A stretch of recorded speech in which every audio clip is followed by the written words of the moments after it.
They not like us. They not like us. They not like us.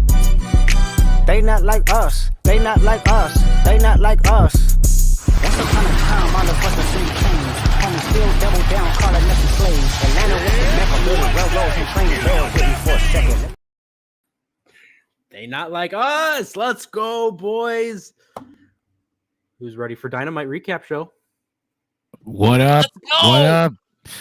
We by the way, I should have said this before we went on air, but apparently I don't know. Swerve Strickland mentioned something about a YouTube rule that I didn't know about, and I looked it up and I was like, okay, I see other people mentioning it. Where apparently you can't curse in the first 5 minutes of a YouTube video, and then you're good to go after that. So countdown is on, fellas. All right. We're 4 minutes away. Let's go. Don't say censored. I had no idea I could do this. This is me figuring this out live and in color, people. John, I could edit your display name right here. Boom. Oh, look at that shit. Let's go. Secrets. Thank you for that. I feel clean now. Man, what up, fellas? How did y'all feel about this episode of AEW Dynamite? It was about my headache. There we go. Where do we begin? Talk about it. Got my glasses on. I thought it was okay. It had some good wrestling on it overall. It wasn't I didn't hate myself watching it, but I did find myself feeling like it was I don't know, like a bit of a B episode for a little bit, a bit of a build episode. Transitional episode, get us from point A to point B, enhance some stories, continue to have that ball roll. Mm-hmm. Agreed. For sure. I agree with that, and that's something that we need all the time. Though there had been a report that AEW was going to shift from this kind of show back to like stacking the card up in between story segments, and that wouldn't be the worst idea, especially since that was kind of the thing that made Dynamite stand out as a weekly show in the past. The fact that you could tune in and catch basically a super card at any point. Mm-hmm. If you realize that, but people judge a Dynamite card, as a wrestling card. When you see a Dynamite card of matches before the fucking show starts, you kind of gauge the episode on that card. You don't get that kind of judgment on a WWE Raw episode because the card isn't as important. Like it's, the ongoing they folded it in segments, the clips. That's what you're watching for. You don't even. To be fair, because for decades you had Vince tearing up the program right before and even changing it during the show. Yeah, exactly. This is That's shit. True. But also, when you read, like, if you've ever gone to the past and looked at cards, like, just read results for, like, even some of the most famous episodes of WWE television, you're like, oh, the card on paper doesn't seem like, because it doesn't matter. You go back to the AEW cards, you gotta find some heat. People are judging by the matches. So going back, taking the weekly show back to a place where we're gonna have high quality wrestling as well as the build, that's where the fuck we should be at. Gotta be careful with that balance. Let me tell you, in one of the most historic moments in professional wrestling history on WCW Monday Nitro, was it the May 27th, 96 episode? You've got the Mauler versus Steve Dahl. All right. No one's going to be tuning into that to see a banger between Mike Enos and Steven Dunn, right? They are going to be watching that, and all of a sudden, that's Scott Hall, It's the thing, though. That's what I mean. Like today, you turn on an episode of AEW, you're looking at the wrestling card, and this card was like, it didn't inspire me when I was looking at it earlier this week. Ironically, the fucking card for Raw was like a better wrestling card on paper. I was like, what is happening here? And so anytime that WWE puts on a better wrestling card than you, I think you should reevaluate how you're booking your cards. How you put this together. Shots fired. What just happened? Anyway, we can get right into it, guys. We can talk about this. We can talk about this main event. I took the whole show from Nick by accident, but please keep taking the show for me. My head hurts. Did they really sign a contract for Rue on I love Rue.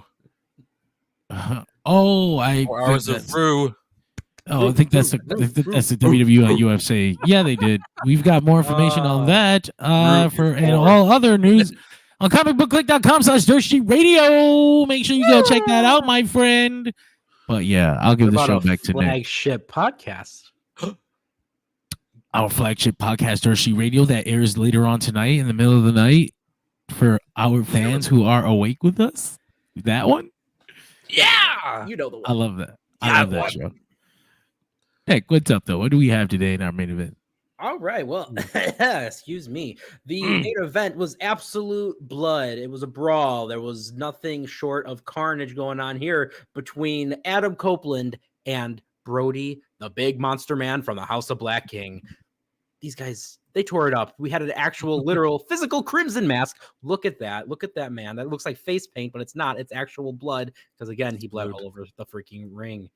This match was brutal. What did you guys think? This match was... This had to be the main event. I'll let Caesar go first on that. I'm still trying to figure out why he was wearing Calgary Hitmen clothing and they were in Edmonton. I know you guys don't notice that, but as a hockey fan, I noticed that. I was like, oh, that's two Calgary references in an Edmonton arena. Wheel Snipe 70, boys. Beretta. That's where Edge is from, or is he from Toronto? He's from Toronto. Toronto, actually. Yeah. Toronto. Anyways, on a real note, though, no, honestly, I'm thinking this is kind of cool because, like you were saying, yeah, Brody King, sorry, he's like the big, like the power enforcer in the group, and it was cool to see him have a good, like a 20 minutes or something like that. Oh, yeah. Probably at least to actually do some damage. It wasn't just like weapons; it was brutal spots, apron spots, weapon spots, and everything in between. So, I'm curious to see where this goes with the next match out of the House of Black. Well, you got two down, you got another to go. John, what'd you think? This continues a streak of Edge having really different matches every time he goes out there. Like he's really trying to expand his repertoire and just doing all these things that he's not done before. And when I say that, I don't mean like Edge has never had a no disqualification match. I mean like first time ever. I've never seen Edge have this kind of, it's not like a David versus Goliath traditional match, but it's a little more brawly and a little less flashy than Edge no disqualification matches tend to be. You know, like it was rough, it was rugged. They were fighting out there, Edge and Brody King. And another thing is Brody should really have a singles run before, when all is said and done with this House of Black thing. Brody King can make an excellent singles wrestler. He's got charisma. He's got presence. He's a great in-ring guy. If I don't know if you guys remember, man, his little stint against Darby Allin was like the first flash of me being like, this needs to be its own act. I need Brody King and possibly keep Julia Hart with him. But yeah, dude, do you remember like when Brody put Darby in the Hangman's Noose during the Battle Royal and just let him go to win it? That was iconic. Yes, that was such a dark moment, but it was so the kind of thing they should have on their what you call it, their highlight reels, their opening videos. That's gonna be I actually, one of the things I hate is that they don't harken back to these things like that. Like, we need more highlight reels. We need more slams of the week. You know, like shit like that. Just any reason to show footage from the past of the company. Like Darby crashing through the table. I should see that shit once a month. These moments should live forever is in AEW lore.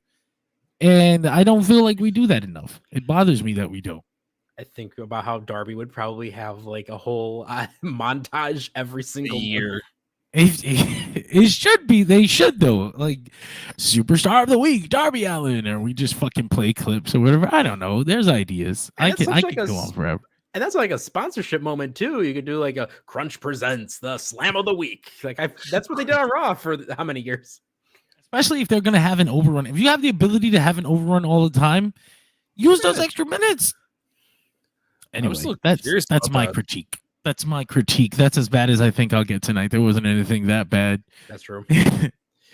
You know, when I was watching this, I'm just thinking, John, like you said, this guy is a star in the making. Like he's got the presence, he's got the intimidation factor. He can go in the ring, and he's a big guy that can move, and that's always a deadly combination. Was it his rolling finisher? Remember, right? He has like the front roll. That's pretty impressive. I was thinking about, yeah, exactly. And I was thinking about this back during the Continental Classic tournament, and just being able to see him have that showcase opportunity. Like this is a guy we really need to do some more with. And I was thinking about this earlier too. I love the trope of you've got the stable and, you know, Malachi Black's the clear leader, but, you know, there's always that fun trope in wrestling where you've got the stable, but the big powerhouse is the one that's got the title in the group. I like that. I mean, shit, we could get the belt right on Brody and have the others be his mouthpiece and all that, but that doesn't look like the direction we're heading. It kind of looks like Malachi Black is going to, I don't know, I haven't seen him take any losses in a long time, and I know that It's been a while. that's a joke. I know that the joke is Malachi Black doesn't want to do jobs, but I really believe if that was the case, he'd be home like Miro. I want to believe that Adam Copeland is going to retain, because I don't know. I mean, I guess it's not the worst thing in the world to give Malachi Black the TNT championship. Can Malachi Black still a hoop? Does this man still got like is singles work in AEW? How's it been? I'm trying to think back to like a great Malachi singles match, and there hasn't been an opportunity for many. Maybe that's why I got this feeling. But we will see how he fares against Edge at this show. What do you guys think? He's taking a belt or what?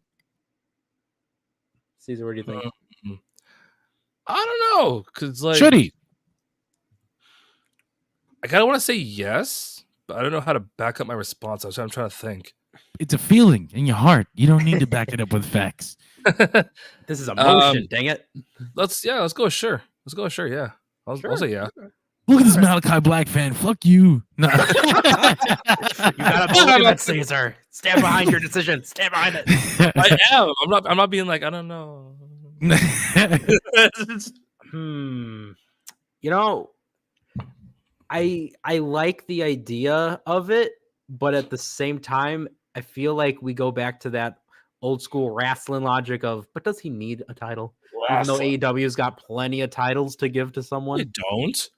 They have 9 for one tag team. You know what the thing is about a title? I mean, it signifies that they're going to do something with you. And that isn't always the case, right? Because Roddy Strong won the title, the international title, and his involvement has been kind of whittled down to like cameos in his own stories, like just yelling for commercials, and that's it.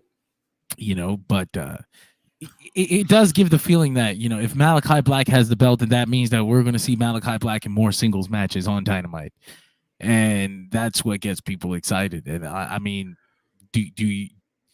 does that mean that he should pin Adam Copeland? I mean, every conventional logic, everything tells me, like, you know, Adam Copeland's old, Malachi's younger. He should be putting people over like that for the title. But like for myself, I also don't really want to see Adam Copeland lose right now. Yeah, you know, having fun with that run. Remember, Adam Copeland won the tag team titles with someone who wouldn't put other people over, brother. Oh, hey, listen, if Malachi Black wins the title, I'm honestly going to start questioning. I'm going to start believing in the thing about him not wanting to do jobs. I'm going to start holding on to that as a real thing. That's going to be my stance. I don't know. Pac and Miro have entered the chat. Oh, geez. We'll see. Hey, Pac does the job. Okay? He did a lot more lately. Early on, though. Early on, when he was Open the Dream Gate champion in Dragon Gate, I'm not losing to anybody. And I respect that. I respect the shit out of that. Dragon Gate are the people that put him on the map in the first place. And then they took him in with open arms when WWE not kicked him out, but when he left and they froze him and they finally let him go. Dragon Gate took him in with open arms. So when they made him their champion and AEW wanted him to do jobs, I respect him being like, not this right now. I got you. I promise. I got you on the next one. My leg hurts. I can't do this. Actually, I can't make it. I left something on the stove. I missed my plane. Our plane's got a U-turn. Sorry, guys. Maybe next time.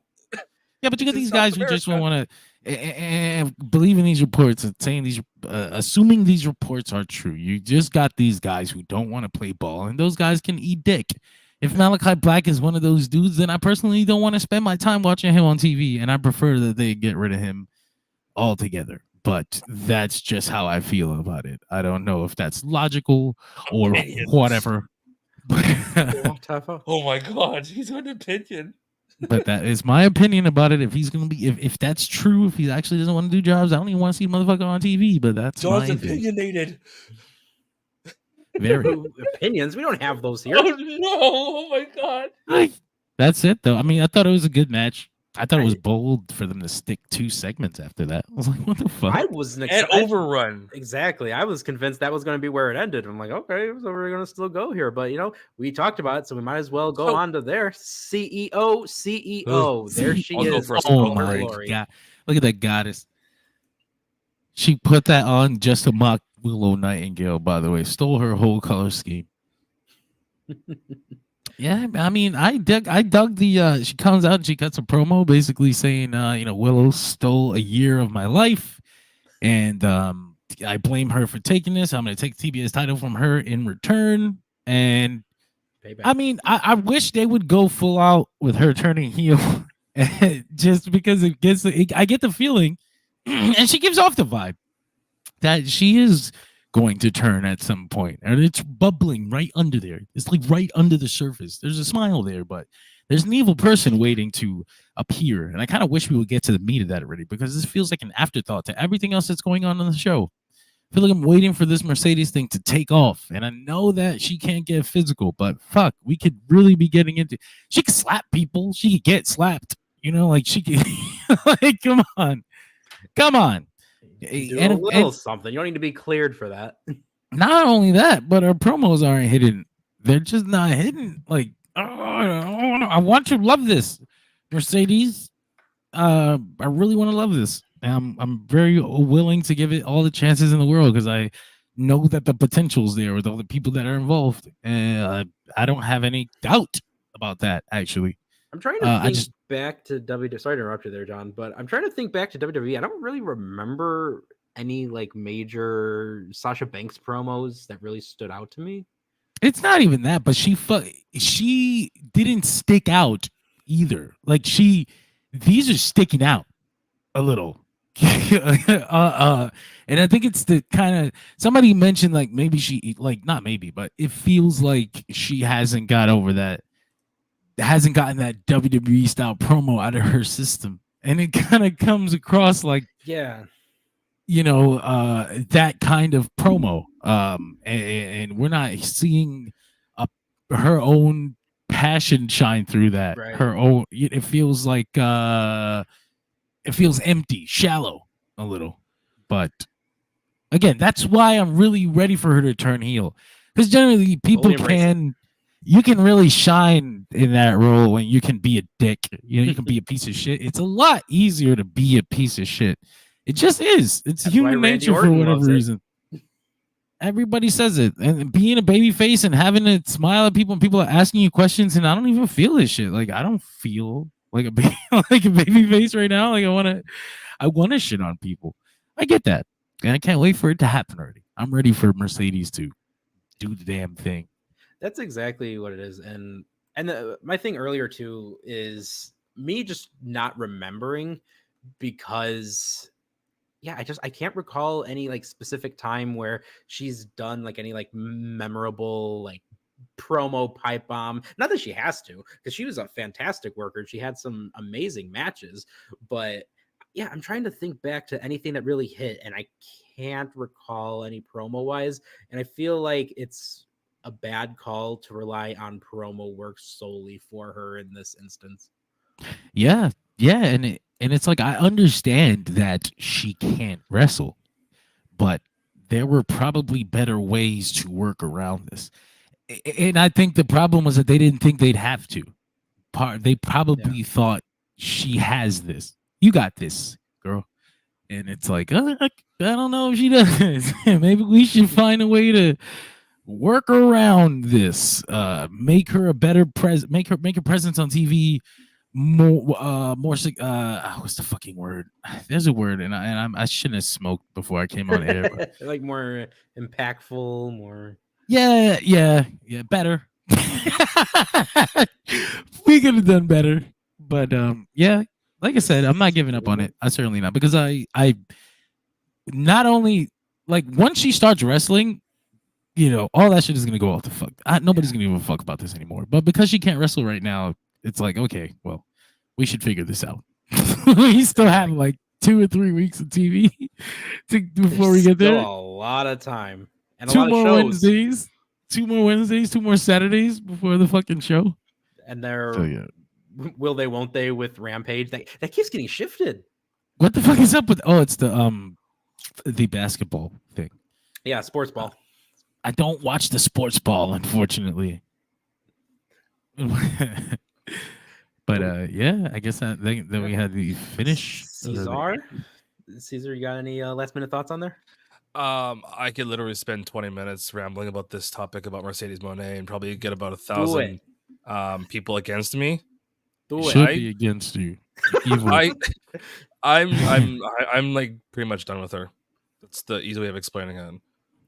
Why? I don't know. Like, if she's gonna keep doing promos, I'm just gonna wait for her, like, at the pay-per-view.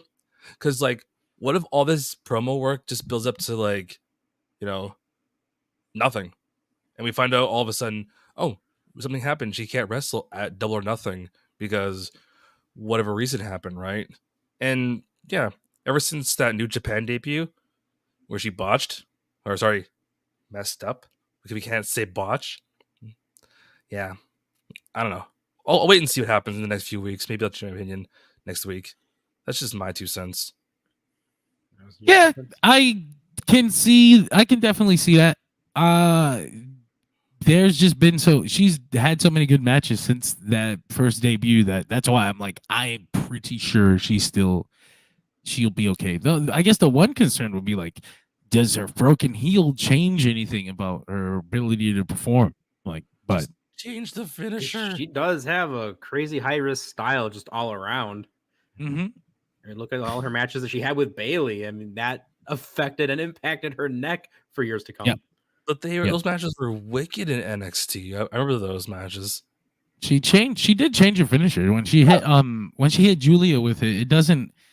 It's missing a whole thing it used to have, like a whole section, it's a little bit faster now. Yeah, this is the abridged version of her finish. It's the abridged. Mercedes. If you know, you know. Yeah, well, we're going to get to that last segment, because if you know about this, then you know. So we're going to rewind just a little bit, and we'll get back to this. But Kenny Omega had announced Anarchy in the Arena for Double or Nothing. All this last week? I'm pretty sure John did. Yeah, I just wanted Swerve in it. That's where I was wrong, because I put Swerve in the story, and they did too, but not for this pay-per-view, which is weird. Yeah, we're gonna get to that in a moment. There could be some for a future pay-per-view though. But getting back at it, you had the good old EVP Bucks. You had Jungle Jack throwing his water into the crowd, a la John Moxley. And you had the new greatest bout machine of all time, Kazuchika Okada, with his little championship title there. And they came out to let us know that this is overrun time. They're going to keep the show going as long as they want to. And they had something to say about Kenny Omega's Anarchy in the Arena challenge. But guess what? Omega, he already threw out 2 names in there. FTR, the boys, Dax the Axe and Cash the Gunman. We have both those guys in there. They're bringing heaters, and they are bringing in 2 more heat men. You got Eddie Kingston answering the challenge, and the Swerve that isn't Swerve, Brian freaking Danielson. I was the mix. So excited for that. That made me jump out of my seat. Boys, we had such an iconic showdown to end the show, and I love a locker room clearing brawl. It seems that only Evil Uno and Christopher Daniels came out from the locker room, and the rest were security jobbers, but I digress. Fellas, what did you think of this? John, you want to start? Where was Cheesecake? Yeah, man. I thought that I first of all, the ability to pop for somebody that's already on the roster like that, I was really happy they figured out how to do that right now. Because everybody wanted Motor City Machine Gun, and I was like, why the fuck would Motor City Machine Gun be on Team AEW? Like, they've never worked here before. They worked here once, actually. Why would they be representing AEW in a fight to defend the company? Like, why should they care? They just got here. And it'd be weird if it was like the FTR and Motor City Machine Gun. Like, what is it's only 2 acts, and like, what is their history? You know, like what the hell is going on here? Mm-hmm. So yeah, Brian's music hit. Eddie Kingston and Brian are like the parts of the heart and soul of AEW, you know? They're long That's time. Will they? Won't they? perfect people to represent the company in a situation like this. FTR. I wish John Moxley was here. John Moxley would be the perfect person to captain a team AEW. He's like Honestly. Mr. AEW. The heart and soul of the whole company.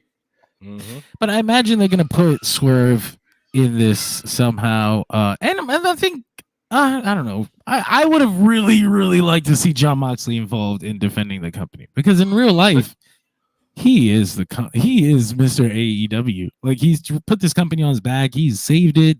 He was there to help start it. He's the first one to take the chance. Like, him and Jericho are the ones to take the chance. They took the chance on the company. Brian, CM Punk, they came after. Like, I mean, and to be fair, Brian had to wait till his contract ended. But people like Punk, they needed it to be a success first. Dudes like Moxley, they were there on day one. They didn't know what the fuck was gonna happen. They were just like, let's do it. Let's see what happens. These are the people that should represent the company. What's that, Caesar? I actually have an actual question, because you keep mentioning Swerve. So let's just say Swerve got put in and they made it a 5 versus 5. Who would be on the elite side for a 5th, I wonder? Hangman. Yeah. Yeah?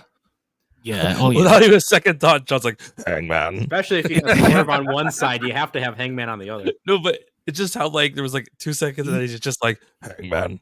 It makes sense on too many levels. It makes sense on way too many levels. It makes sense because he's Swerve's rival. It makes sense because he's the Young Bucks' friend. It makes sense because the Young Bucks, Hangman, and Jack Perry all have the same problem with the same person.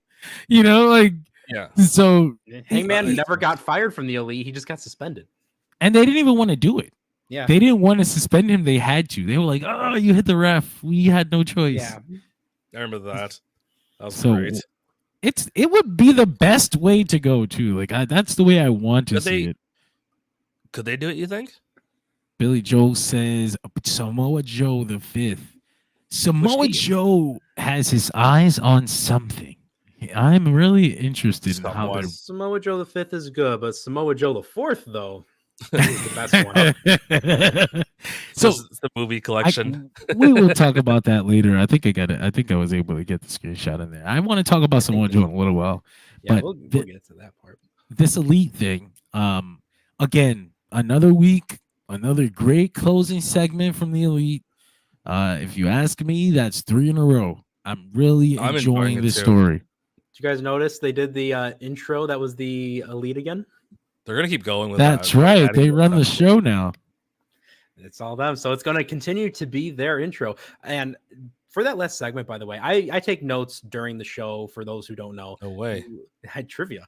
And in this instance, I didn't write a single note underneath the elite respond to Kenny Omega's challenge, because I legitimately just stood up from my chair and was watching with complete excitement as to who came out. And when we talked about Jon Moxley, these are his two avatars, where if he's going to have anyone represent him, it's going to be Eddie Kingston. It's going to be Danielson. That's right. That's absolutely right. Shit, he's already involved spiritually. Yeah, exactly. The AEW spirit.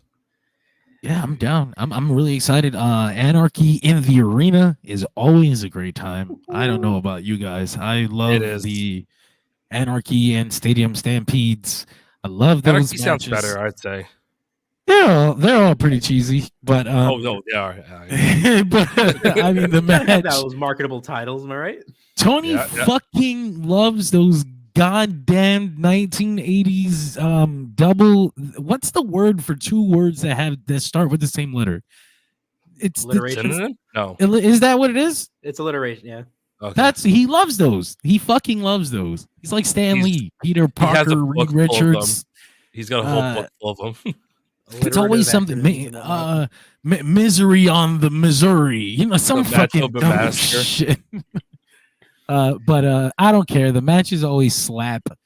Fucking this, and then I assume Blood and Guts after, which would be the same participants, I imagine. Same. Oh, maybe that's where we get the 5-on-5. Shit, you're right. That's what we're building towards, isn't it? All right, this is my time to call my shot. Boom! Look at Nick. He got it. Oh, that's great. That's perfect. Swerve on that team versus the Elite and Hangman and Blood and Guts. Let's fucking go. Where is Blood and Guts this year? Have they announced it? They haven't, right? It's in Canada. No. That's all I can say. We don't want to tell you. It's a Don Callis. No, they haven't announced it yet. I would have heard. Seen it somewhere. But yes, God knows it all. fucking great. What did you think about this, Caesar? The closing segment, honestly, Yes, sir. Yep. I'm digging it. Like, because it was like the old 2000s Raw where they'd be like, "Oh, I'm sorry, we have to cut the show. We'll see you guys next week," and then they do all the stuff, and then it's over. It's like shit. But something else could have happened. Now I gotta wait till next week. And then, yeah, just super nostalgic vibes on all of it. And of course, we gotta wait a whole week. So Cliffhangers, baby, I dig them. oh, I know. I'm totally down for it too when they're done properly. Exactly. That was. As a huge fan of not just cliffhangers, but as a huge fan of things coming full circle, because I am a Yes. Halo 1 fan, and if you like Halo 1, you know how it starts. It's a ring. It goes in a circle, right? Whoa. We started off the show like we mentioned. We had the Elite pop on their beautiful, amazing intro to start us off. But remember, too, we also had the Cope Open. We had the announcement of the No DQ challenge. John, we can easily have you talk about this amazing moment. Yes. Everyone- The MVP. I'll call it right now. Megastar of the night. I was down. Like, they were so drunk. They looked like they were having so much fun in the beginning of the show. Watered down beer. It probably wasn't watered down beer. They cost like $63, but good on them. I guess AEW should be glad that she had a bra on, because if she did not, she would have taken them out anyway. You can see it on her face. They were having fun. They were like 3 or 4 beers in. Those things would have come right out on TBS. We are, of course, talking about the Orange Cassidy fan. Obviously. He was too busy posing to realize that fun was happening behind him. But that's cool. He's like, don't He is stare. Don't Posing to get stare. ready for the actual Orange Cassidy match, where we have the grudge match. Which is the real one. Could we appreciate, by the way, the return of that old school classic wrestling term of a grudge match? Oh, I know. We had Trent Beretta taking on Orange Cassidy amid a whole flurry, if not a blizzard, of "you screw Chuck" chants directed towards Trent. Fellas, this match, I'd say, was a strong opener. What say you, Caesar? You want to start us off? I'm actually surprised there wasn't like a, dare I say, a mention, or not mention, like a teaser of like a chair being slid in, like a, teaser of like a small weapon or some sorts. All we got at one point was just the turnbuckles being ripped off. So I wouldn't say bummed, but I was shocked. Because I thought, you think The teaser from Caesar. or you kind of thought they would be kind of more heated, some more weapons usage? yeah, like something a little, like not going full send into like actual color, but like a teaser. Hell, maybe there'll be a match at Double or Nothing for like Extreme Rules or something crazy. Yeah, because I don't think they're done. Honestly, I think there's still some more time on this feud. Yeah, I mean, okay, so you brought up a little thing there, Caesar. Later on in the show, and we'll get to this. This was such an interwoven show, by the way, that we're talking about things that happened later and earlier in the night. They go. Exactly. I'll intertwine. I love how they did that. I liked the aspect later on of Rocky Romero being like, theoretically, if I beat Jay White in a match later, I get a trios title match. Oh my God, this line. And potentially Trent. An orange flip. We're going to get to that, but I really appreciated that potential. And I thought that would have been a fun dynamic, because I could see Trent not wanting to necessarily continue his rivalry just for the chance of getting championship gold. But going back to this him match, and Rocky are friends too. That's true. He never did anything to Rocky. Nope. Roppongi Vice. Vice. But getting back to the match, John, what'd you think? I thought I'd have more time, so I have a French fry in my mouth. Delicious. What kind of French fry? Is it salted? It's gone now. Anyway, okay. So at first I thought it's a little weird that we're doing this match already, right? But Caesar mentioned, it's weird they didn't have any weapons, and it made me realize that what, doing this match early, it gives you the ability to do the rematch at the pay-per-view with a much deeper stip, a heated stip, and then people cannot accuse you of hot shotting the match. You're telling a story here. This was not the match between them yet. If Yeah. they, I thought it was a good wrestling match. If I had anything I could say about it, is that I wish they were angrier at each other. I don't know how to explain that We're angry. because the match was good. I just thought it wasn't aggressive enough. I like for like Orange Cassidy should want him dead. You know what I mean? Like, Yeah, because that's how he's displayed himself too the last few weeks. you know, but it got there after the bell rang. He's like, okay, I wish that would have been the energy the whole match, but that's just my small critique. It's nothing really wrong with it. One of the amazing moments that I had in this match was, and this was a nice way too, because he's the one that's connected to these guys. So it was great to see this be the way that we connect him to the rest of the show. Don Callis coming out for commentary, taking on Taz's role. Taz, I believe, is out for surgeries, double knee surgery, I believe.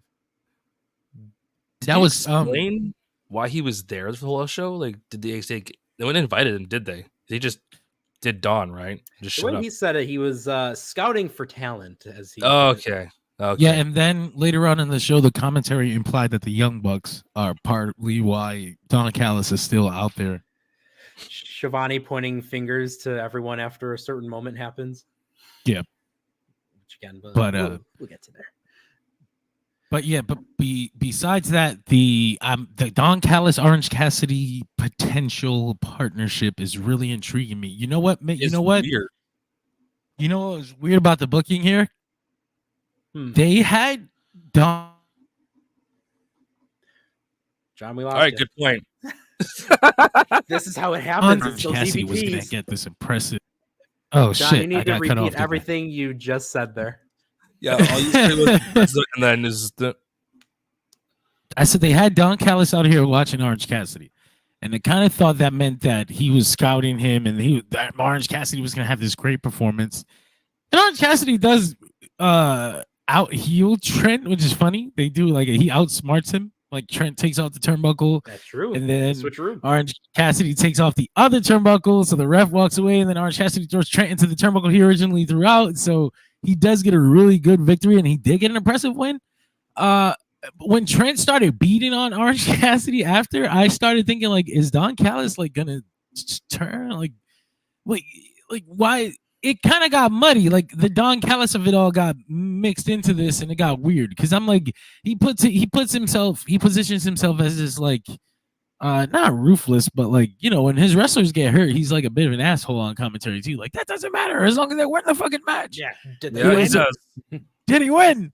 So seeing Orange Cassidy get his ass beat here, I thought that wouldn't Don Callis be less impressed by something like that? But then he ends up still taking Orange Cassidy with him, and they leave together. So I was like, okay, well, that got a little. What is going on with that? I want to know. That got weird. That got really weird. I remember too. So at the very end, there was this brawl. Trent pulls out a whole toolbox. Orange picks up a steel chair, and they're getting ready to duke it out. Don Callis runs up, pulls Orange away. Statlander runs down to ringside, tries to get Trent out of there. Trent tells her to STFU. Ooh. Why did she wait so long? I was like, why did everyone wait so long? Where's the rest of the refs and security? Why? They all came out together too late. But yeah. Remember too, and this was something I had in my notes, is a big point that Tony Schiavone Excalibur kept trying to make there. They weren't trying to pin each other. There was no pinfall attempts until that very last one, right after the turnbuckle spot. Exactly. So I did appreciate that element, at least, if it was going to be something like that. But moving on, unless anyone else had any last minute things to throw on there. My problem might be I've been watching too much All Japan this past week.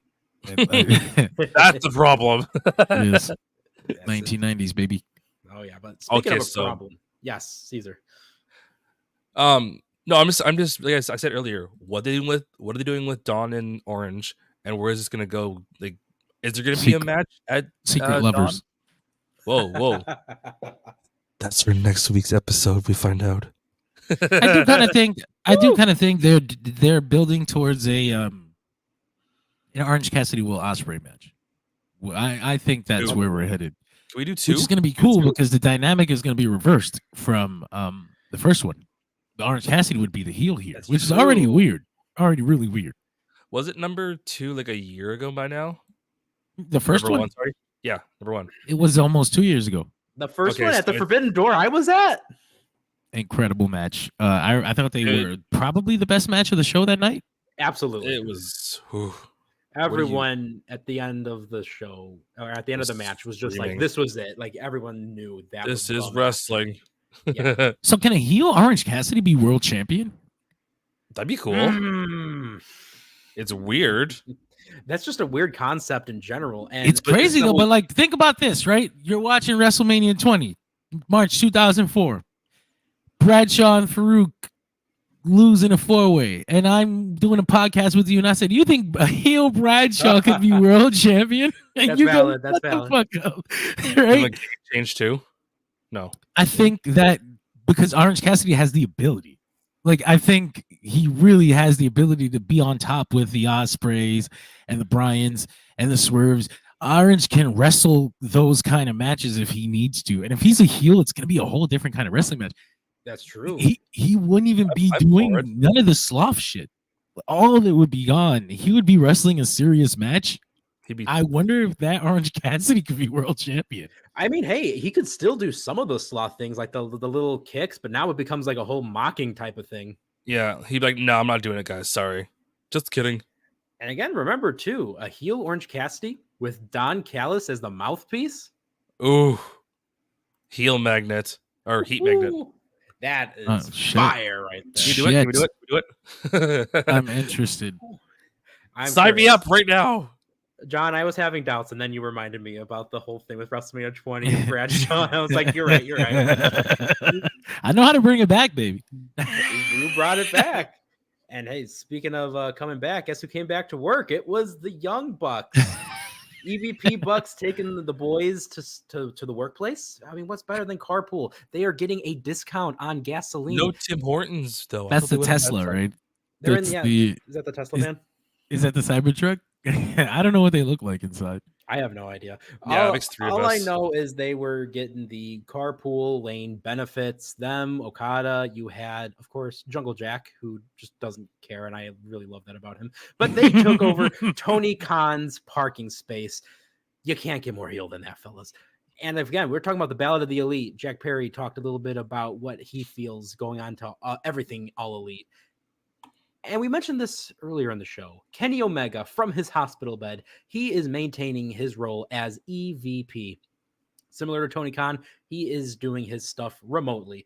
We didn't see or hear much from Tony Khan, but we heard EVP Omega announcing Anarchy in the arena.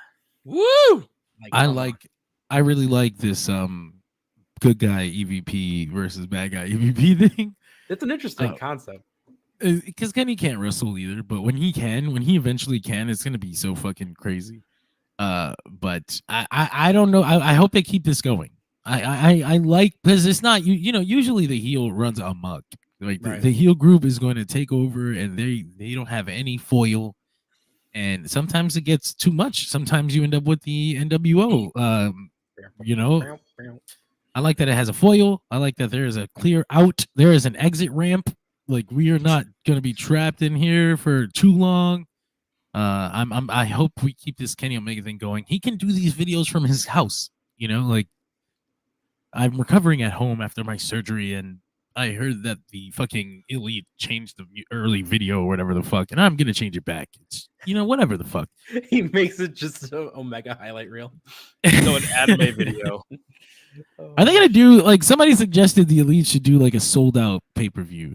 You know, like That'd be NWO cool. sold out. It's gonna be but what, like 3-match card? 4 It's with just the bull- patriarchy.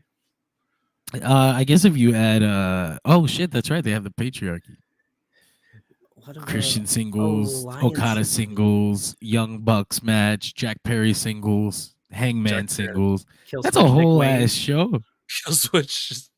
Killswitch Nick Wayne prelim match. Honestly, Shayna Wayne. you got some. I guess there's ways to make that work. I think we've been shown that sold out does not work, but No. Especially when the people running it are actual assholes, you know. But Are they? Again, that reminds me of why Sold Out didn't work.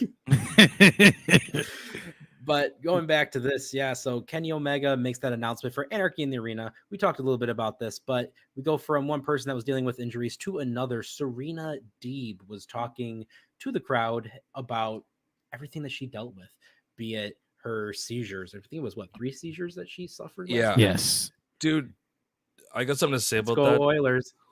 That's what I was just going to say. It's Does that horrible. mean that her promo was that bad to them that they wanted to say that instead? Just means they didn't care. Yeah, So that's bad. pretty brutal. I was like listening. I was like, damn. Someone's pouring their heart and soul out, and you're gonna just start chanting for the Oilers. I felt bad. Like I felt me too. really bad. Is it? I don't know who to blame in that situation. Like I don't think she did anything particularly wrong. No, you know? I Like, know. she hadn't even gotten into it. Honestly, it's like 1 minute in, and they were like, "We don't give a fuck. Let's go Oilers." They're assholes. That's why. That's kind of fucked up. But Yeah. it's funny because the segment kind of plays out where Toni Storm is acting the exact way the fans are. And she's like, "You better take this shit seriously." And she just knocks her ass out. Boom. It's just like that was it intense. That kind of punch. gets to knock out the avatar for these asshole fans here. That was much But- needed. So I think Serena at least comes off looking okay in the end. Yeah, But honestly, I think that was just a case of the fans doing fan Yeah. things. But she came we out move- dressed all nice too. I feel bad. Yeah. But the punch was wicked. Why do I feel like, too, this is going to be one of those moments where, because of the treatment of the fans, this is where fans elsewhere are going to really Yeah, get behind her more so. I hope so. I haven't seen Yeah. anybody making a big enough deal about it. Right. I'm gonna start the train. Fuck you. What town were they in? Edmonton. Fuck you, Edmonton. All right. Speaking of which, I know they mentioned this was Adam Copeland's first match in Edmonton since 2010. Damn. So, You scared the shit out of me. Fucking Jesus send me a goddamn a collision graphic, and for a split second, I was like, what the fuck? Because it's Dax Harwood versus Tommy Billington, the Dynamite Kid. It was like, shut the fuck up, you asshole. Oh, man. Anyway, that swerved me, but we'll get to whose house soon. But we go from one women's match to the next. Toni Storm's protege, Mariah May, takes on Harley Cameron.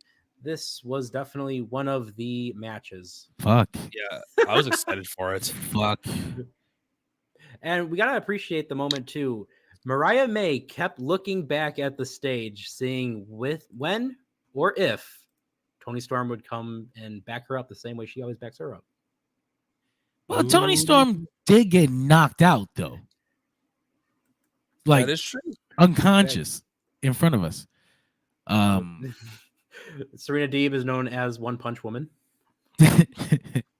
T-shirts. I if they had done, hey, how you doing, Usha? Hey. If they had Hey. done this before Toni Storm got knocked out, and then she came out anyway for the segment with Serena Deeb, then I'd be like, oh man, Toni Storm's a piece of shit. Like, she didn't come out to help, but she was unconscious in a bed somewhere. So I was like, there's a very logical reason why she could not make it out here. I don't think she was unconscious, because by the time good old Luther lifted her up, she was back at it. That's what I'm saying. But I guess Mina comes out, and I should have said real Mina hours. I had a fucking great video, but Mina comes out and she goes for the kiss, but she doesn't give it to Mariah May. I don't know if she was just being goofy or if she's like, fuck you, I had to come out and save you, even though you keep chilling with that other bitch. Be all quirky. Rose gold. Wait a minute. Wait, what? This is a real graphic? What is What it? I miss? Tony Khan this Saturday live on TBS. Is this like another Dynamite Kid? I didn't know there was a son. Does he have a son He has a son. that wrestles? I just saw it. All Elite Wrestling just announced it. Tommy Billington versus Yeah, I Jack saw CX. that. What the fuck? All right, let's do this and pop this up real quick. Yes, please, This dude. is breaking news here, ladies You and guys are gentlemen. getting spoiled.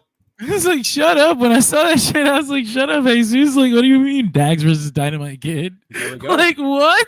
John's like, my mind. is And then it blown. looks like a 1980s picture of his father. That looks like Dynamite Kid. That's What crazy. the fuck? What is this shit? Holy shit. I didn't even know this guy existed. What is this blind Whoa. spot in wrestling? I Like, didn't what just either. happened? What is this? Where did he come from? Does he wrestle regular? Like, hold the fuck on. Okay, I'm gonna click his Twitter. He His takes dad's name is the bookings in same the thing, UK. Okay, this is my blind spot. UK wrestling. His I had no dad's idea got the about exact same name as him. Oh, it's his nephew. Okay, Dynamite Oh. Kid, whose real nephew took on the name Reiwa's Bomb Boy, comes to Japan for the first time. Okay, that's when he wrestled in Japan. Bomb Boy Dynamite Kid. He made his debut on the UK in 2019. He hasn't been wrestling very long at all. It was like 4 Oh. years. Wow. Jeez. Holy Okay. shit. This is crazy. I got a That picture is of him cool. here. Wow, yeah. I'm down. I want to see what he can do. I guess you UK wrestling fans, you'll be able to crap. tell me like, no, you didn't know Dynamite Kid? Fuck you. Like, yeah, this guy Look at that guy. looks great. Damn. Holy Okay. shit. Get Does yourself he- some, bro. Get yourself a contract, motherfucker. Go out there and do what you got to This do. is Let's that see shit. if Oh, plus this is Oh. the guy to go up against. Like, if he wrestles just like his uncle, right? That's his uncle. Yeah. his uncle. If he wrestles like his uncle, oh my gosh, like yeah, he'll definitely get a contract. We're gonna see Tommy Billington All Elite. Let's go. I'm down. Okay, where were we? That's I am legitimately swerved by that, but we are on to whose house? Swerve's house. Oh shit, that was funny because they did a segment with the Young Bucks right before he goes out, where they played Right. promotional material for themselves. And I was Right. like, you guys are ridiculous. I love it. And then Swerve goes by and they give him a disgusted, like, okay, go out there and have fun. And I thought that was I thought that was slow build. I thought they were doing something later because they're already involved in this shit. But as we would find out, that was not the case. Swerve. I guess I'll recap this segment. I really like this. I like this a lot. Swerve comes out. About it for one reason, but we'll get to it. Swerve comes out and he calls Christian out, and they basically go back and forth. It was pretty much a rehash of what they had already had problems about, but Swerve wasn't alone this time. He had backup. The Mogul Mogul Embassy Embassy. finally. 3 monsters.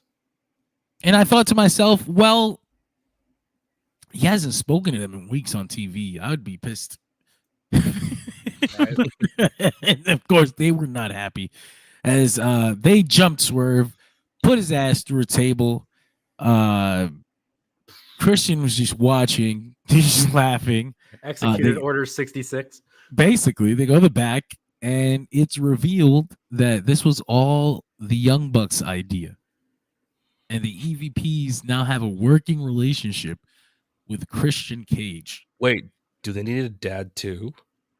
Yes. All right. Actually, shout out, Mr. Massey, because he shares Dirty Radio posts. He's cool. Hey! He's very cool.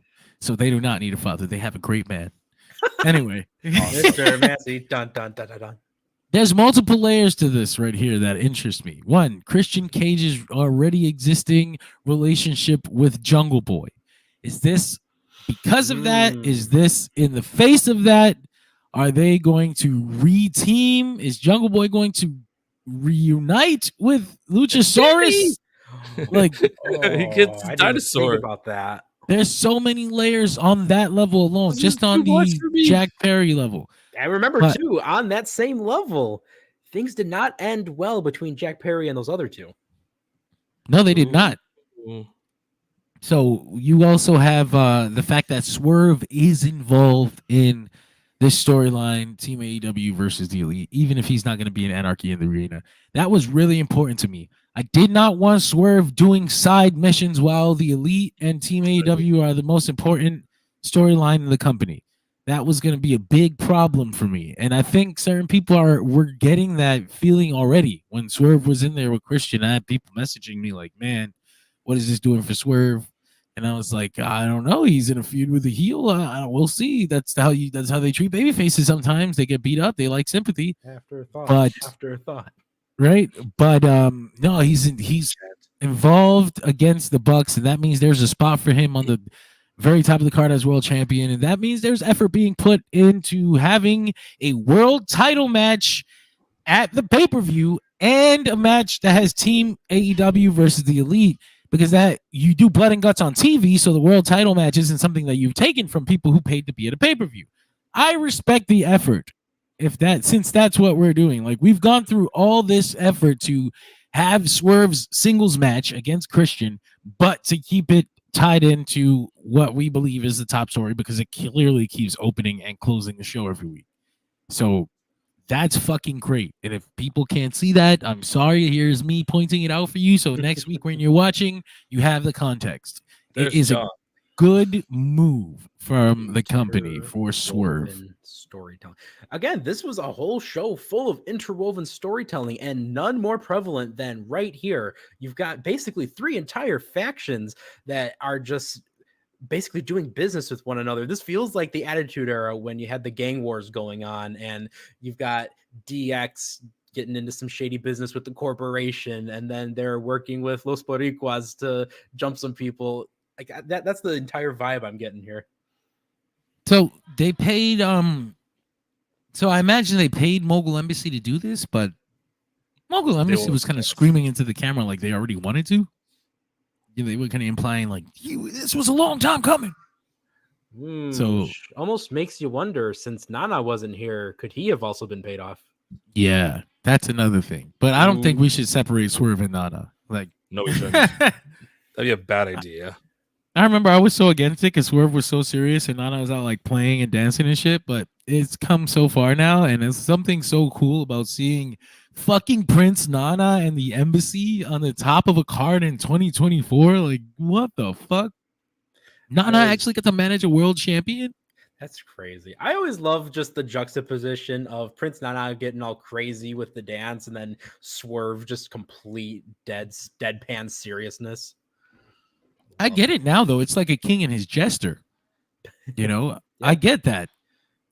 Oh, for anyone that's watched Fallout, it could very well be one of the knights and their squire. You see? That's also a Batman and Robin analog in England. In Batman. All these stories Knight and Squire. Interwoven storytelling. That's how we do it, fellas. But on the Wednesday recap. That was pretty much all I had to say about that match. What about you guys? Caesar, what did you think? Moment. Our segment moment. Okay, so I got a couple things, so hear me out. I haven't wrote it down. I know. Ooh. So, first of all, Christian's line about Edmonton getting destroyed by Vancouver. Hockey fans, so I'm getting at. So I was excited about that. Secondly, it was good to see the actual embassy was actually out. Because like the last time we saw them, or one of the times we saw them, they were in the lockers before the Kingdom debuted, and they were just like here and there doing little things. And of course, was it Brian Cage had a match 2 weeks ago? Mm-hmm. I think 2 weeks ago, and he was just doing his usual thing, jobbing. So if this is going somewhere, let's see it. But if they have the embassy with the patriarchy, who's on Swerve's side? That's what I'm wondering now. Because remember, it's similar to the whole MJF thing. Swerve has negatively impacted a lot of people on his rise to the top. So that's what I'm saying. It's like there's so many ways you could look at this, but it's like, who could take Swerve's side in this? And say the Mogul Embassy has now jumped over to the patriarchy. You know what that means? Christian has 4 big monsters at his disposal. Mm-hmm. I don't know if they've joined, though. I think it's more like an alliance. Like they just got paid to do this, and you know, they can come out at other points and probably be fought off and used as fodder. next week. Sorry, boss. We got paid to do that. But I kind of dig the idea of them as like hired guns, paid assassins. I hope they keep it going. Make Butcher them and Blade used to be that. Modern day APAs. Yeah, I miss them. Blade's still out with a surgery, isn't he? Yes. And Butcher just does Butcher things. They're good Butcher things. I think he's iconic. I enjoy that match he had with Dustin was not great. No, I'm not sure why they did that either. Like, why did it happen? And then we haven't seen either one since. No. So that is the why there. But moving on from there, before this segment, actually, we saw Sad Pac did not look to be in his usual shape or conditioning either. So that was kind of surprising. He was missing all 17 of his abs. 18, actually. He discovered Big Macs. I really like McDonald's. That 20 piece is meant for 3 people. But fucking Jay White out there with Sting bat, 3 belts. 1. And bear in mind too, Jay White basically stole his abdominals because Jay White's still shredded as always. Ripped. Oh my god. Does he eat? No. Nope. Just straight up pure protein. That's it. Protein, Just vitamins, bowl of protein and cups. an IV stream. He absorbs like imperfect cell. He becomes perfect cell, which is what explains those abdominals. Death Sweet Triangle madness. versus Jay White. Death Triangle versus Bullet Club Gold, though, right? Is that what I'm seeing here? That's what it seems to be because the new Please announcer, look at I don't belts. recall. Does anyone know what the new announcer's name is? I was No just checking clue. it out. Because they said her name brutally but it was honest. so fast I could not hear it. What's her name? That's all I said. Her name is not Dasha. Yeah, so fake Dasha was What interviewing Pac. Pac's just he's not Calling her that? tan. Fake He's Dasha? not- Fake Dasha, yeah. Dasha. Pac just wasn't tan. He was out of it. He just was basically what Eric Bischoff described Sting as for Starrcade 97. Well, that's a reference. He was lying. I don't believe him. Conrad, where are you? Help us. Conrad, Help. scream at him again. It was 83 weeks. Only 83. No, He but threw the whole fucking story out because he was tired. wasn't tan. Damn it. If you haven't seen the 83 weeks episode, by the way, that segment where Conrad yells at Eric Bischoff for 20 minutes straight, please go do that after this. My theory is that Conrad Johnson. Oh. That's a great analog name for a cartoon character based on Conrad Thompson. Johnson. Conrad Johnson. Now, Conrad Thompson, my theory is that he started this whole podcast business specifically to build to that moment where he can scream at Eric Bischoff over Starrcade 1997. He's been waiting for this his whole life. You ruined my fucking life, Eric. Because he wasn't tan. Because he wasn't tan. Relax, Conrad. No, fuck you, Eric. This is what everything has led up to, like marrying Ric Flair's daughter and everything was just to lead to that moment. He was waiting for that shit. Yeah, I know he was. That's why he had that ready to go too. Oh god. I gotta give Eric Bischoff credit though, because if someone's yelling at me like that, I would not stay so calm. He was crying on the inside. He really was getting his shit pulled out of him though. But I gotta it's give cool. him credit too, because I think Eric was going out of his way to try to not reveal any of Sting's personal demons at that time. Because Sting kind of talked about some stuff too. Some issues he was going through, and he admitted that even he thought he might not have been in shape that night, but of course, Other things still, going on. even still. But yeah, we'll get back to Dynamite. Yeah, coming back to nowadays. So, again, Pac getting interviewed in that Sting 97 type of feel, and Jay White and the Guns up. We round in the corner with their millions of title belts. Basically, they have as many title belts as Jay White has abdominal muscles, and they are not. Fake Dasha had asked. Yes, exactly. Fake Dasha had asked Pac, "What about Death Triangle? Is that going to be a thing now that Phoenix is back?" And truthfully, Please. didn't even get a chance to answer because Jay freaking White just basically owns him. Jay White. They made fun of him and they made fun of Death Triangle, and then they leave. We had our previous segment with Swerve, but then we get to a match where Rocky Romero took on Jay White. If Rocky Romero was to have won this match, this is, again, interwoven storytelling tonight, everyone. Rocky Romero would have gotten a trios tag team title shot where he would have had Orange Cassidy as his partner, and he would have picked a third person. It could have been Ishii. It could have been Shibata. He also even theorized that maybe he could talk to Trent Beretta, and Orange was not happy about that one. Orange outright refused to ever work with Trent Beretta ever again. But we get into this match, and I appreciate Don Callis on commentary for this one because I liked when he was like, Rocky Romero is known for one thing, and that's holding back talent. Oh. But honestly, I thought this was a great match. What did you guys think of it? I'll let Caesar go first. Honestly, this is going to be followed, and it's nothing against Rocky Romero because I've seen some Rocky matches and they've kept me in my chair from wanting to leave the room or anything and actually wanting to watch. But it's the whole thing with the Bang Bang Gang. Like, it just feels like they're just carrying around belts and doing matches at this point. So it's hard to get interested. I mean, I know Jay White has like 101 abs, but it's like, I don't know. They need something to do, and they need a feud. And if it's be Death Triangle, then let's do it. Let's pull the trigger and give him a match. Because, Pac wants to throw hands, as we saw when he came flying out to the ring at the end. Yeah, so that was like a major moment too, was Pac came out at the very end and ran these guys off as they kept wanting to do that thing that the Guns do where they just attack Jay White's opponent after the match. But John, what did you think of the match? I think that with only 2 weeks left, we might be stalling. But that might be because they kind of announced at House of Glory that Phoenix wasn't cleared to wrestle that night. So I was like, okay, maybe if oops, that was my fault. I was like, maybe if Death Triangle isn't ready, then we're trying to figure out who's gonna be the third in this match because we're having issues.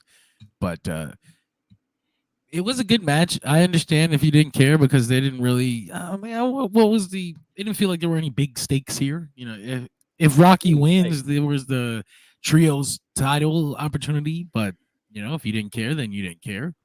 I appreciate the effort in teasing that because I like when it doesn't happen. I like when every fucking stipulation that you get like if you win the title, if you win this match, you'll get a title shot. I like when it doesn't happen every time. Like that you failed. Like, oh shit, I actually failed. Womp. Too bad. Too bad. So it was a pretty good match though. It was well worked. No real surprise there. Especially when you got two guys like a Jay White and a Rocky Romero in the ring together. Two vets. What did I write down for this match? I really did enjoy this match in general. Don Callis' commentary definitely enhanced it. I do really love the visual too, even though it's basically all just meant to represent one set of 3 titles. I love that visual though of all 3 of, you got the Gunman and Jay White coming out with just a giant assortment of like silver and gold. That looks really cool. I love it. He's out there literally with Sting's badge adorned with 3 championship belts that all represent one trios championship. I guess there's something about 3 belts and a trios belt that they thought was interesting. The trios. The trios. But trios. I'm interested in seeing this Bullet Club Gold versus Death Triangle because that's what the trios championship should be doing in banger ass matches like that. I almost did appreciate the potential though for having Rocky, Orange, and Trent going at these guys though, and maybe if not a pay-per-view, at like an upcoming something like a Collision or Rampage even. It's a little something. Why not?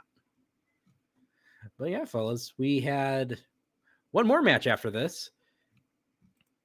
The Learning Tree and the Giant Redwood took on local competitors. That was definitely one of the matches that could have happened. Jericho cut a promo. You know how that goes. I don't All right. think he necessarily botched it, but if he did, I like the way he rolled with it. Oh, what did he fuck up? Because I missed what he fucked up that said people were we're saying in you fucked up. Calgary instead of Edmonton. Okay, he said that on purpose. He Yeah, I can see totally it. did. Just to be an asshole on purpose to get some heat. Who yawned? Somebody made everybody yawn. I was It leaning John back. without his camera on. I was You leaning didn't- back because it's Jericho. Yeah. So I have a confession to make. Yes. Oh, I like this. It's been 2 weeks now, and I like this. He goes out there, he's support it. fucking delusional. He goes out there and he's thanking Big Bill for helping them. Big Bill did all the work. He's thanking the crowd for their support. They're fucking booing him. He's thanking Shibata because they got the highest rated match on Cage Match. He's fucking delusional the way people have been saying that he is. Okay, this is exactly what they said Chris Jericho was. So he said, fine, I am that. This is the character that I am. And I love this dumb shit. He goes out there with a shitty smile. Even his fucking render, his learning tree render, he's got this, I'm really trying here, smile.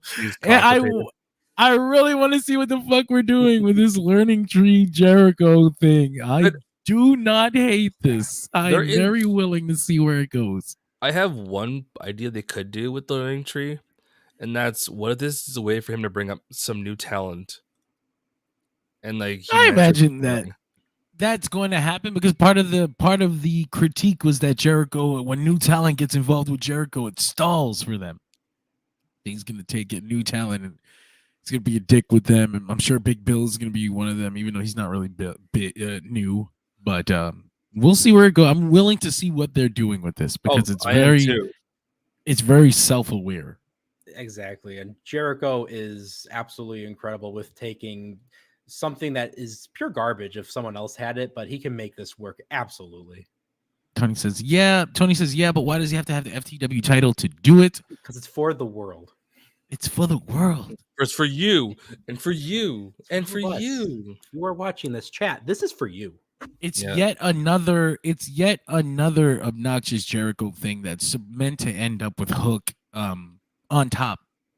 Hook in coming out on the other side of this, looking like he took out this delusional ass old man and won his fucking belt back that they don't care about, but they care right now. Tony Hayes says, I gave you guys your first like on this YouTube chat. Well, I appreciate it. Thanks, Tony. We appreciate you, Jericho, talking about how Hook hit himself in the head with the bat. Oh, I know. I thought that was he hit himself in the head. I like how he almost cracked. Because that's what I'm kind of waiting to see, like, what is under there. Because, like, Tony Schiavone comes up and he's like, I got to tell you, Jericho, I've been informed that Hook is returning next week. And Jericho's like, I'll see you next week. I'll see you next week.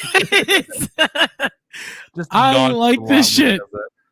I'm really interested in it. I love self-aware shit. That's partly why I enjoy the first half of the Matrix 4 more than the second half, because it's very self-aware about what it was, and then for the second half it gets into being what it actually is, and I was like, all right, I'm not interested anymore. But I enjoy self-aware things. I was gonna say, what if we maybe put next week? Yes, Caesar. Oh, say maybe next week instead of Jericho wrestling, maybe Jericho just does some like delusional shit, to quote John, and just says, I'm gonna spend 5 minutes explaining how this wrestling world works, or some weird messed up shit, and doesn't wrestle. You don't need a match every single week. Just again, some delusional shit. He didn't wrestle this week. He just, you know what I mean, though? Like, he's literally in like a suit, like in the back, saying, "Hi, I'm delusional Chris Jericho." Blah blah blah blah. I think he is. I think whatever Hook's match will be, it'll be Jericho's segment too. So I actually don't expect him to wrestle next week. I was gonna say though, at one point, like, what happens if we take those Mogul Embassy guys and pop them under the learning tree? Have Jericho get a stable of just pure monsters.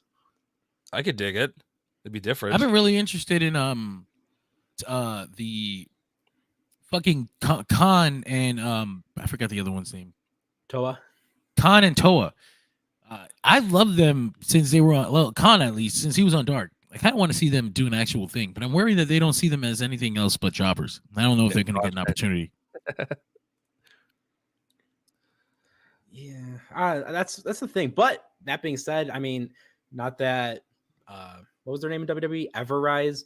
Not that Daddy Magic and Cool Hand Ange weren't entertaining beforehand, but Jericho I think helped get them that extra couple of steps that they needed. And I would love to see what Jericho would be able to do with a Toa or a Khan. Or a faction full of monsters. That would be fun. For as much as I wish that Daniel Garcia would have went with Bryan Danielson and joined the BCC, I do think that being with Chris Jericho did give him yet another layer, just like they did 2.0. Yeah, but let's see. At that point, we pretty much went through the entire show, except speaking of monsters, Samoa Joe. He's training, he's angry, and he is getting ready to kill anyone and everyone that stands within his way. I love that he's watching Ric Flair versus Ricky Chozu. Shit! I saw that in All Japan. I was like, oh fuck yes, because I've been watching All Japan all week, and I was like, oh shit, what the fuck, Joe? What are we doing here? Hey, bro. Hey, Joe. But yeah, I'm fucking down. I don't know what they're building to. Like, I don't know what we're doing with Joe right now, but I like that he's not lost. I like that he lost the title, but he's not on TV doing a stupid fucking nothing. Jobbing. Like, sometimes you lose the title and you don't know what you want to do with you, so he's on TV not jobbing, but sometimes beating jobbers. Sometimes being on TV, beating jobbers and doing nothing is just as bad as jobbing. Right. Like, just squashing and doing nothing like you're doing nothing. Duck and avoid. But instead, it's like is a good thing. He's angry. He's doing the vignettes. He comes out. He does one squash. Back to training. What is Joe doing? It creates this mystique. Like, what does he want? What is he coming after? Is he coming back after his title? Is he going after someone else? Who's he angry at? They showed Ricky Chozu versus Ric Flair up on the screen for a reason. What is Joe training for? That kept appearing in the background. Ric Flair match. Right. I'm really interested in what they're doing with Samoa Joe right now. I think this is the perfect way to deal with a monster who's lost. All right. Well, he's back. He's training. He's coming back stronger now. You're still scared of him. Angrier. It's not like you took away any of his mystique. As a matter of fact, he's somehow scarier now. He's missing something. He's a really scary Samoan. Samoa Joe needs to get back to the WB. I would hate that. Yeah. He'd be actual threat in the bloodline. First of all, that's racist. You can't just put all Samoans aren't in the same gang. And we're canceled. No. I really enjoy Samoa Joe and what he's doing in AEW right now. I enjoyed him as a world champion. I enjoy that he's not lost in the fucking struggle and his using his TV time greatly. So I'm happy. Oh yeah, my man. But that's pretty much AEW Dynamite. We made it, fellas. And only took another successful episode. And 19 minutes almost. All right. I got to take a sip of some water. John, would you like to begin the roll of all of our shoutouts? Wait a minute. Jobber of the night. Jobber of the night. That's it. Yeah. Jobber of the night brought to you by monk.com. Oh, we lost John there, but hey, he mentioned monk.com. Make sure you use promo code DSR10 to get 10% off your purchase of Monk personal aromatherapy diffusers. El Gato. Yeah, but monk.com, promo code DSR10. They are bringing you your jobber of the night. Jobber of the night. Let's fucking go. Jobber of the night for me tonight, unfortunately. It's going to be Harley Cameron. I'm sorry, Harley. I like Harley. She's trying. I think she works better as a valet. In this ultra competitive AEW women's division, where the best girls are the ones who can go. So Harley is not one of them. And if she had been here for Mariah May to just win and just beat, I wouldn't have an issue with it. But it was like half and half. It was 50-50. Why was Mariah May going 50-50 with this woman? And that's kind of one of the things about AEW. Sometimes it's like they are not fans of the enhancement match with people that already work here. And that's a good thing and that's a bad thing. In a match like this, I would not have had a problem with Harley Cameron just fucking jobbing to Mariah May. Mariah May did her best to make this shit work. And then Harley is hot. Tony Hayes says Harley's hot. Here's a funny thing. Harley actually had a wardrobe malfunction during this match. If you go back. Oh. Yeah, there was a nipple out there. I was like, oh shit. Damn. But yeah. There's a Seinfeld reference somewhere in there. There's actually a reason the Jobber of the Night sign is up, and that's because this is not a screenshot where you should take that sign down. Unfortunately, I fucked that up. I meant to use a regular screenshot of Hartley, but this is the one that I use for the group chat. Proper placement. Kevin says you call people jobber, but this jobber making more money over you. Yeah, that's just kind of the reference to the person that we put in the spotlight tonight because it's a show about fan Someone opinion. that loses. A jobber isn't a jobber a person with an actual job, like they're getting paid. Like, yeah, the inference is in the word. I understand. Also, you know how much money I make? Little Miami Heat fan. You don't even got a picture on your fucking thing. Get out of here. Valid. Caesar, I'll let you go next.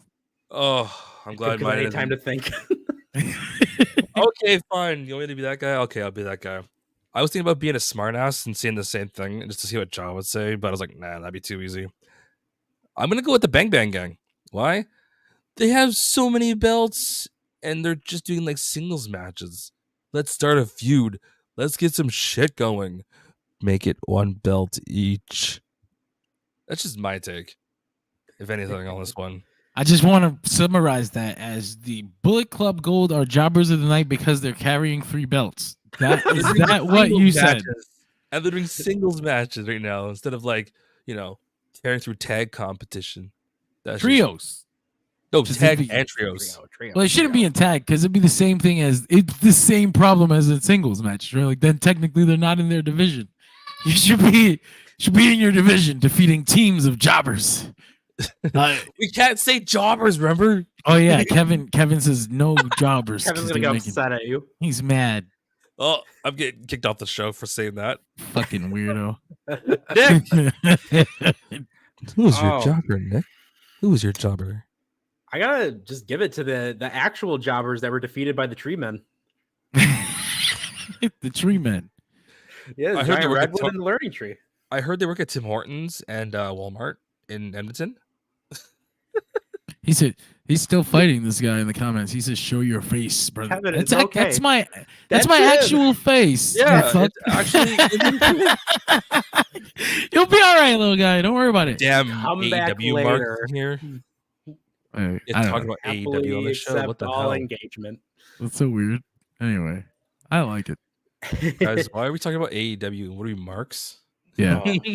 How Wrestling. dare you? Just imagine talking about a wrestling show. Like, well, he'll be happy to know is after Jobber of the Night, fellas, we're gonna have our mega star of the night, and this is brought to you by the Cold Case Project on YouTube. It is a channel that focuses on all kinds of disappearances, murders, and other cold cases. You go check that out right now. You got some binge-worthy true crime content. You're talking 50-minute, hour-long, 2-hour-long episodes. You name it, it's there. 24. Most recent episode exploring California true crime mysteries.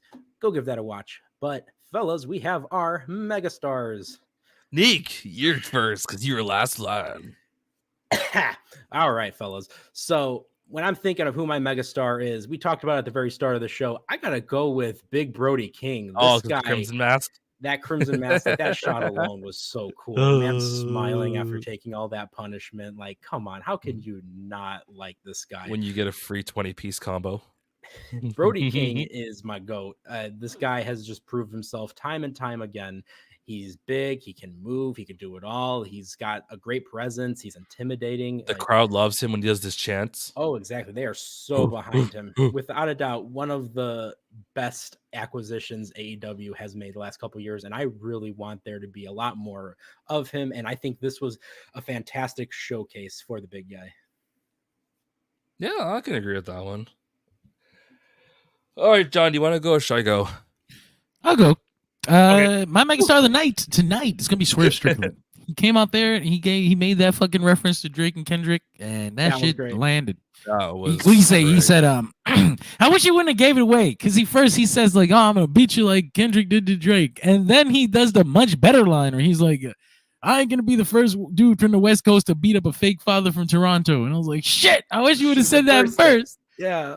That's me in real life when I'm texting versus when I'm speaking on fucking video. If I was texting, I would have thought of that. It would have came perfect. That would have been an awesome response, because I would have been able to delete that. Think about it before I responded. But when you're live TV, sometimes the inspiration comes a second too late. Like, good for him for dropping it anyway. Great stuff from Swerve. Oh, okay. Your time is now. So I could easily take the easy way out and take my usual pick of saying the Young Bucks, but someone was gonna throw a rock at me and be like, "Come on, that's easy. Don't say that shit every week." They are the mega stars of my life. They pay us for this. I feel so called out. No, I was gonna give it to Mariah because she did work in that match, but at the end of it, I'm giving it to Christian. Like, he's building something. He's got, like, 5 monsters, a mom, Nick Wayne. It's like, and then there's Nick Wayne. Like, is Olive Garden closed today? Is that why or do we have Olive Garden in Canada? I think we do. I don't even know. Probably Boston Pizza. So it must be closed. So Shayna Wayne showed up. So why do you guys have a pizza franchise named Boston Pizza? I don't know. I think Boston is not famous for pizza. Boston probably has a rip-off version of someone else's pizza. I don't think I've ever heard of Boston pizza. I don't make these things. I go there and drink their beer. I've got to know now. What the hell does a Boston pizza taste like? Is it different than Domino's? Deep dish? Guys. Deep dish is Chicago. I don't know. I'm not from that area. Well, what kind of pizza do they have in Chicago or Boston pizza? Mac, where's Mac? Mac, we need your help. God broke it. God's broken. Anyway, I guess that's us. That's pizza time. Woo! Pizza Another time. successful stream. Let's fucking go. Always. That was us though, fellas. We pretty much the end of AEW Dynamite. It's a new restaurant, Scranton Tacos. That's in the East Coast. I don't know. That's what the new Office spinoff is about. The taco. Scranton Taco Place. Anyway, that's us, man. We pretty much make sure you check out all the Delphin Pod shows available everywhere podcasts are found. Delphin Pod specializes in pop culture and cinema podcasts. So you get the Revenge of the Sequel podcast, you get Countdown of Infinity, you get Countdown of Skywalker, you got the Bad Batch podcast that just ended. Man, I'm gonna miss Omega and the gang. Make sure you go check out the Bad Batch. I don't have any intent in Disney is not paying me to say this. Go watch the Bad Batch. I love that fucking show. It's over now. Monk.com, promo code DSR10. Shop DSR on our Shopify store. God fucking damn it. There are so many cool little original things you can find there. Original art drawings by my wife that gets put onto clothing. It's very cool.